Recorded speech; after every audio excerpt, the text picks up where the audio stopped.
Onahi, 50th minute, and just like that, the dream is over. Canada historic World Cup run ended 3-0 against Morocco in Houston. The first half where Canada were the better team, the second half where Morocco were ruthless, and a scoreline that honestly does not tell the full story of what happened out there. But before we close the chapter on this tournament, here are 5 things that this game revealed about Canada. Were the guy right? Were the guy wrong? And what this run actually means for the future of Canadian football. Let's get into it. First thing that we learned is Canada were the better team in the first half, and it cost them. I have to be honest with you. Canada were good in the first half. They high pressed, frustrated Morocco. Both teams were aggressive. Both teams were careful, but Canada had the better of it.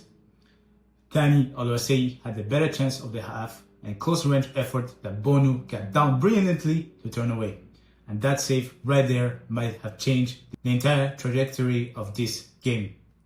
Because those first half chances came back to haunt Canada in the worst possible way.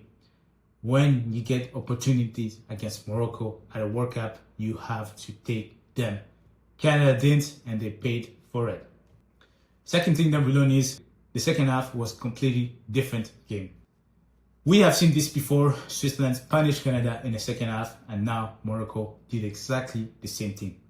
This is becoming a pattern, and it is something that Jesse March needs to address seriously going forward. Morocco changed their approach after the break. They got more aggressive, they were more direct, and Canada came looking like a completely different team from the one that dominated the first half. In the 50th minute, Hakimi cuts the ball back from the byline, and Unai fires a low shot through traffic and past Crepeau. A set-piece moment that unlocked everything. And once that goal went in, panic set in, concentration dropped, Morocco knew they were in control. Unai got his second in the 82nd minute on the counter. Then Brahim Diaz, who was brilliant all game, playing Rahimi in the stoppage time, and he slotted in the bottom corner. 3-0, game over. 2 completely different halves. Canada only showed up for one of them.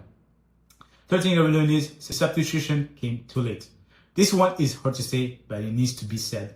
Larin came on, then Promise David, and Schaffelberg came on in the 79th minute. Morocco had already scored. The game was already getting away from us. Against South Africa, the bench changed the game. Promise David came on and made immediate impact. But against Morocco, by the time the substitution came, Canada were already chasing. You cannot wait until the 79th minute to make your move when you're behind against a team like Morocco. Larin and Promise David needed to come on earlier. That is one tactical decision from this game that I keep coming back to. Fourth thing that we learned is the scoreline does not do Canada justice. Look, I'm not going to sit here and pretend 3-0 is fine. It is not. But 3-0 makes it look like Canada were outplayed for 90 minutes. They were not. Canada had 4 shots in the first half alone.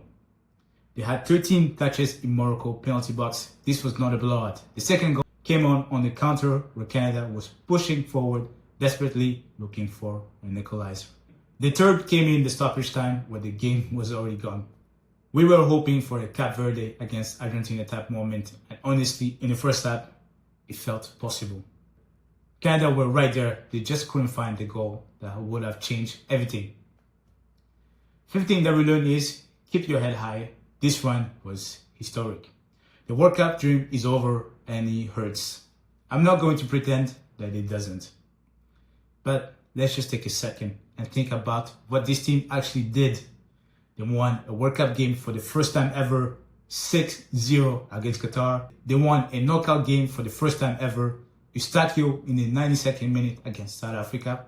They reached the round of 16 for the first time ever.